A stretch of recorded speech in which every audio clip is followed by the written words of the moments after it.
Welcome back, everyone, to Find Music.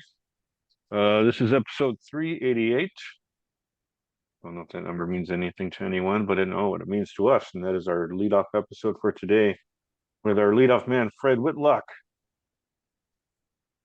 He's over. I discovered this artist, Judith Hill. She turns out her background story is she took a lot of grief from tabloid newspapers because she worked on sessions as a guitar player for Prince and Michael Jackson just before they died. Oh my. And stories came out that were totally untrue, bashing her and shaming her in different fashions and blaming her that she must be some reason why they died. And she was publicly humiliated by this and even received death threats from what I read. So she's come back. Her first album that she had out is called Back in Time, and it's a great debut. She's got a strong voice. She works in the funk, soul, blues, rock era, and her new album that came out in April is Letters from a Black Widow, and she deals with this whole situation in some of the songs. And one of the writers that I read about pointed out it was pretty brave to start out the album with a ballad and with an experimental side to it.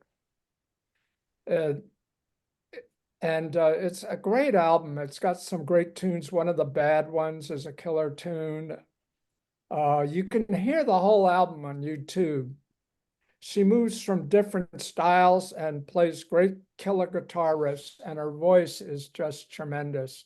She has a strong, bluesy, soulful voice that carries each of the songs. And she has a great band backing her up on this album. The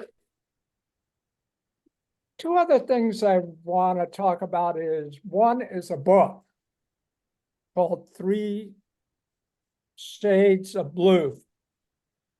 It's by James Kaplan, and it's subtitled The Lost Empire of Cool. And it takes in Miles Davis, John Coltrane, Bill Evans, and leading up to the album Kind of Blue. But it also covers a lot of territory, starting in the 40s, going all the way into Miles' 80s work, and gives many biographies of Coltrane and Evans and Davis, and including a lot of other jazz musicians. It starts out, of all things, Miles' controversial riffs with Wynton Marsalis. They didn't get along at all. There's a lot of other biographies out that you could read that goes into much more detail in their lives. There's a 2-volume set out on Miles, and there's another book written on Kind of Blue by Ashley Kahn. But this one brings up a lot of different viewpoints from other musicians also. And it goes into the creativity and the hardships of these musicians.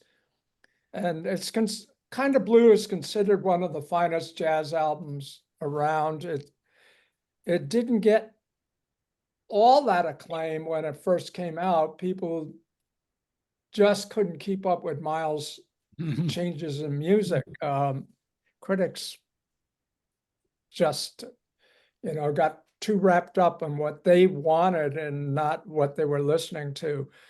But it also goes into the challenges and the creativity of these 3 men working together, and also brings in Paul Chambers on bass and Jimmy Cobb on drums, their addition to this whole album.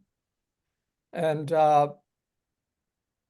the range goes of this book covers the cool jazz era all the way up to the free jazz and goes into jazz fusion in such a short time. And it's a great book. I just discovered a few new things from it, but if you love jazz, you'll love this book.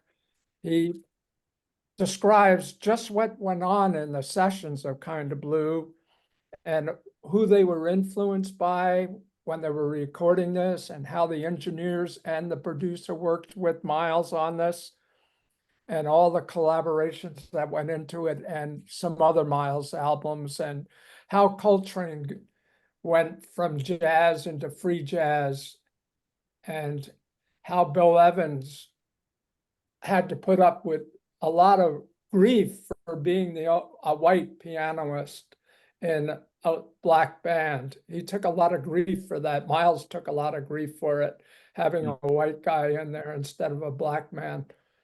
And then also, he goes into their descent into drugs and their hardships also. He doesn't gloss over any of that. And I found it a fascinating book, Three Shades of Blue, James Kaplan. Quick question, Yeah. if I may, because I just wanted to know. You know the year of release for Kind of Blue? 1959. 59. That would have been my first guess.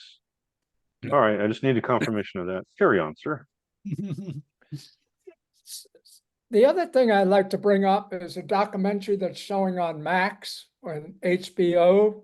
It might come out on DVD because HBO releases a lot of their material on DVD if you don't have a streaming station or a cable station.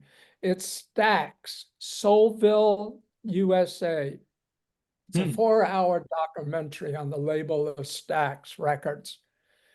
Stax music at the time was rougher and more edgier than Motown. And they grew from a little company with Carla Thomas and Rufus Thomas into a much bigger dynamic